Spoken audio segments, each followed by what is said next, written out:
Hey YNR fans! Waving hand, welcome to YNR Trends, your go-to spot for the juiciest Young and the Restless updates, shocking spoilers, and all the drama you can't stop talking about. From surprise returns to scandalous twists, we break it all down for you, every day. So grab your coffee, hit that subscribe button, and let's dive right into Genoa City's hottest gossip. The Young and the Restless spoilers for Tuesday, August 26th, predict that some of Kane Ashby's buried secrets will be uncovered after Billy Abbott extends a dangerous invitation. Billy intends to spy for Jack Abbott and eventually make his own move for Chancellor, but he wants Kane to believe he is a true ally. Billy, on the other hand, will reportedly invite Kane over for a drink and serve as his encouraging friend for the time being. Billy will naturally want to learn more about Kane's most recent meeting with Victor Newman, which Billy will be aware of thanks to his private investigator. Kane might be choosy about what he shares, even though Billy might try to coerce him into doing so. Billy hasn't gained Kane's trust yet, but if they become closer over alcohol, Billy might try to change that. Kane will at least provide Billy some information regarding the 6 years he was off-screen, even though he might not want to tell him about Victor's fresh blackmail material. According to YNR previews, Kane will talk about spending so much time away from Genoa City, so Billy will pay attention to any information that could help him. Billy will also take advantage of this chance to further his relationship with Kane and maybe persuade him that they would be a fantastic pair. But because Billy is an Abbott and familial devotion can run deep, Kane might continue to be suspicious of him. If Billy wants to convince Kane that he is genuinely willing to defy Jabot, he may have his job cut out for him. Regarding Sally Spectra, she might start to worry more about Billy's fictitious connection with Kane. Because Billy is a lifelong screw-up and Kane is such a wild card, there is a chance for catastrophe. While Sally will undoubtedly want to keep an eye on Billy along the road, she will need to balance her babysitting responsibilities with her workload at Abbott Communications. Stay tuned for all the drama as Sally has a lot on her plate in the upcoming weeks, according to spoilers for The Young and the Restless. Nothing could have prepared Kane Ashby for the weight of the truth bearing down on his chest that night, even if he had become accustomed to living with ghosts. As usual, Genoa City was humming with rumors, but Kane was aware that once his secrets were revealed, there would be no going back. His choices, falsehoods, and mistakes that were intended to protect the people he loved had been buried for years, but now they were ticking time bombs. Every time he looked in the mirror, he saw a man who had meticulously layered his life, but the fabric would be torn apart by a single, shrewd hand. The knowledge that the past was not as distant as he would have liked to think was what tormented him, not only the remembrance of it. Billy Abbott, however, was unaware that Kane's long-kept truths would clash with his most recent gamble. Billy seemed to be hooked to risk, he thrived on it. Billy constantly pushed the boundaries, seeking the rush even when he knew better, whether it was in business, love, or gambling. His gaze swept the room that night at society with the recognizable vigor of a man poised to strike. He saw Kane sitting by himself, drinking, his shoulders tense as though he was carrying more than just fatigue. Billy couldn't resist the urge to stir things up. Even though he didn't yet know the whole tale, he knew Kane well enough to know that something was simmering beneath that serene veneer. Billy's dangerous offer wasn't merely a polite one, it was the initial move in a game that neither of them knew was going to get out of control. Billy in particular was someone Kane didn't like to let in. Their past had not been a pleasant one. They had witnessed each other's worst aspects on several occasions through rivalries, miscommunications, and betrayals. Kane remained motionless when Billy walked up to his table grinning. Between them, there was a quiet that was tinged with hostility and an unspoken emotion. Billy's voice was low but purposefully charming as he leaned in a little. With words brimming with the kind of bait Kane knew better than to fall for, Billy remarked, "You look like a man who could use a little adventure." Kane raised an eyebrow, steadied his glass, and sipped slowly. When it's you talking, adventure usually comes with strings attached. Billy laughed, shrugging as though to say guilty as charged, but then his tone changed to something more somber. Perhaps. Or maybe it's the kind of opportunity you don't want to ignore. In actuality, Billy's bold invitation was more about himself than it was about Kane. In recent weeks, Billy had come across tidbits of information, rumors of a failed deal years prior, money that had disappeared, and a name that kept resurfacing in Genoa City's shadows. Kane was that name. Billy didn't yet have the complete picture, but he had enough to know Kane was connected to something more than the tranquil life he seemed to live. Billy was putting his money on revealing the secrets, even if it meant playing with fire, by enlisting Kane in his scheme, whatever it would become. Even though he was exhausted, Kane couldn't get rid of the persistent feeling that Billy could already know more than he ought to. Kane came home that evening with a storm inside of him following their uncomfortable chat.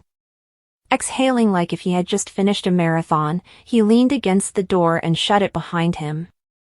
The memories he had struggled to suppress were resurfacing, recollections of lying to protect his family, nights spent hiding tracks, and choices that had left wounds too deep to mend.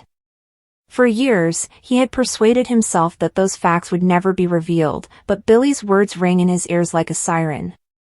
He was familiar enough with Billy to know that once he set his mind to anything, he didn't let it go. In addition to being perilous, the invitation was dangerous since it would force Kane to return to the shadows he had vowed never to return to. The only thing preventing him from collapsing the following morning was Lily's voice. Her voice was calm but worried as she called him.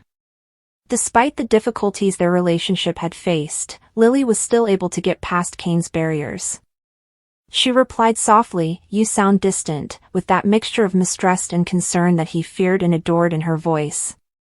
Though she couldn't see it, Kane gave a slight smile. "Just exhausted, that's all." Lily, however, wasn't persuaded. She was always able to tell when he was concealing something. Kane considered telling her the truth and outlining everything, but the notion of her reaction if she realized the full extent of his actions was too much to handle. Rather, he accepted the reality and made a self-promise to face any storm Billy was about to cause by himself. Billy, however, had no intention of leaving Kane to deal with anything on his own. Billy phoned Kane later that week with a proposal. Although his tone was informal, there was a harsh undertone. "Tonight, I'm going to a small get-together. I was thinking you might want to come along." Kane paused, but Billy continued before he could say no.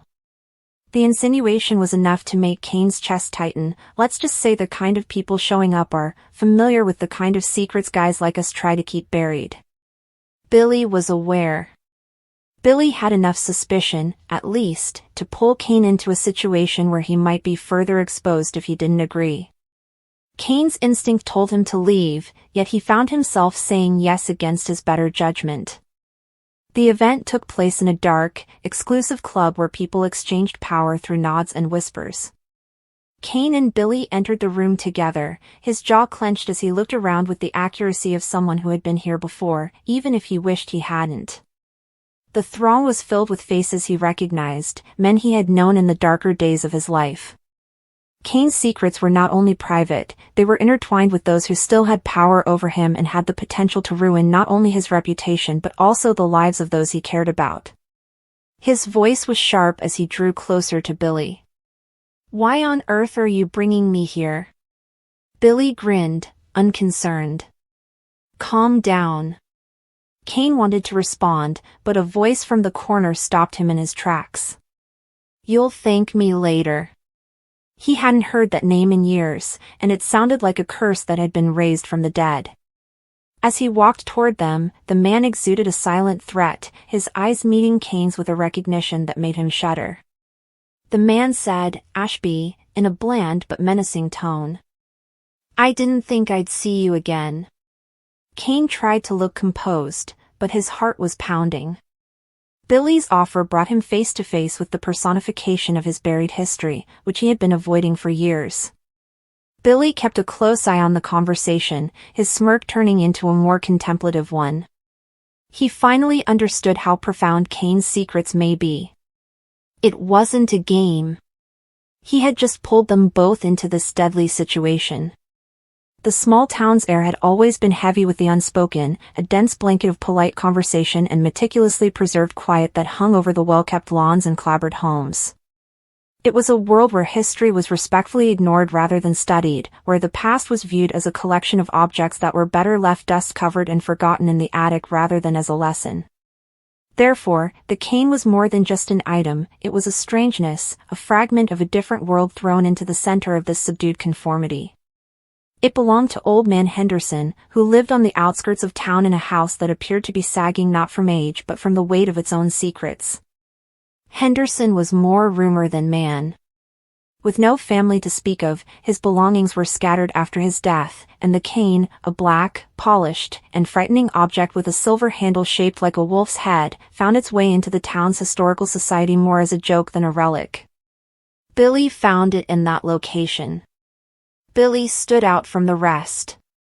Billy saw a palimpsest, a record that had been written over and over so many times that the old ink was still leaking through the fresh, while his contemporaries saw a dull town, a prison of predictability. He was a whisper expert and a collector of remnants. He heard the cry of the cane. It was more of a pull, a low-frequency hum that spoke to something restless within of him than a voice. After school, he would go to the Historical Society to stand in front of the cane and absorb its quiet, powerful energy rather than gaze at the grainy pictures of grim-faced founders. With icy knowledge in its glittering eyes, the wolf's head appeared to be watching him. He felt sure, with the full certainty of a 17-year-old who has stumbled upon a deep truth, that the cane was a key. It is an actual key to the town's hidden core, not a symbolic one. His request was motivated by a desperate, intense curiosity that overcame all social prudence rather than malice. It was a single paragraph, meticulously crafted, on thick, cream-colored paper, sent not to the popular crowd or the athletes, but to a few he had discreetly observed and judged, for reasons only he knew, sensitive to the frequency. Alara, the quiet girl who drew complex, maze-like patterns in her notebook during lunch, Marcus, the builder's son, whose hands were always smudged with grease or dirt, who understood the language of physical objects, and Chloe, the mayor's daughter, who wore a mask of perfect compliance but whose eyes held a constant, simmering rebellion. The invitation mentioned Henderson's cane, the mysteries it was supposed to reveal, and a gathering at the elderly man's abandoned estate on the outskirts of the forest on a full moon night. By any standard, it was a very dangerous idea. In addition to being a clear violation of the town's fundamental rule, let sleeping dogs lie, it was also trespassing and interfering with matters that none of them understood. The night itself, a canvas of intense indigo and piercing, glittering light, was a character in the play that was developing. Long, warped shadows that appeared to move with their own life were cast by the full moon, which hung like a vigilant, critical eye, bleaching the hue of the world. The Henderson estate was a picture of disrepair. The porch drooped like a weary jaw, and the windows had black sockets, making the home a skeleton. The smell of moist earth, decay, and something else, something harsh and metallic, like ozone after a lightning strike, filled the quiet, cold air. The cane in Billy's hand appeared to absorb rather than reflect the moonlight as the four of them stood in a loose circle, a pocket of anxious breath amid the great, motionless darkness. Billy had not read about the rituals beginning in a book, rather, it was an impulse, a sequence of words and gestures that emerged from his subconscious without his consent, as though the cane itself were directing his hand.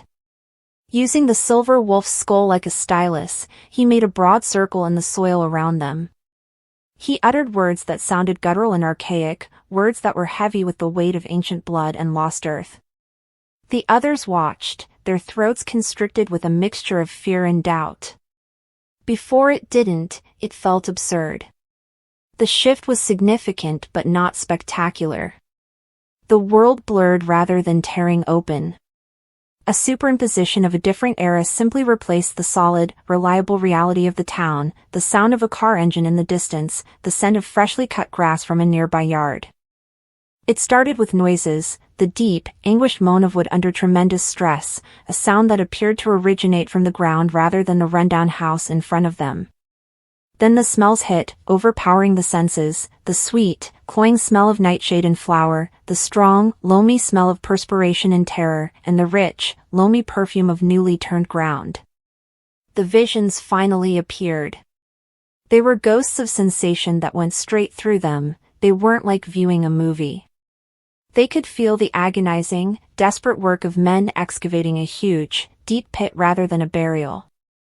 They caught glimpses of the tense, frightened faces of these men, who were working under a horrible, collective obligation rather than for pay. They heard the founders of the village arguing frantically and in whispers, their voices strained with a panic so intense that it was infectious. No treasure was being buried. They were concealing an error. A result. A reality so devastating that it posed a threat to the foundation of their nascent community. This hidden memory was being projected through the cane, which served as the focal point. The wolf's eyes now gleamed with a faint, phosphorescent light, and its head had changed from being cold silver to being warm to the touch. With a mask of rapt, scary wonder on his face, Billy lifted it high. The energy running through him was enormous, and he was the conduit. The truths came out in a flood, a psychological avalanche of shame, terror, and desperation rather than as a tidy story. The creature the founders had bargained with required a price, and they had struck a horrible deal for the town's prosperity. They were the jailers, sworn to silence under pain of a punishment worse than death, a tragedy that had befallen Old Man Henderson's own ancestor, the first keeper of the cane, the first messenger of the horrible knowledge, because the pit was more than simply a hole in the ground, it was a prison. The realization was terrible, not freeing. Their tiny shoulders bore the burden of the secret and the overwhelming, crushing remorse of generations. It turned out that their town's happy past, the yearly Founders' Day parade, the building plaques, and the children's stories, was a lovely, complex deception. Fear and a hidden horror served as the foundation for their home rather than hard effort and a sense of community. The cold, hard ashes of truth were left behind as the innocence of their universe was burned in that instant. This revelation had immediate and visceral repercussions. Once firm and dependable, the ground seemed dangerous underfoot.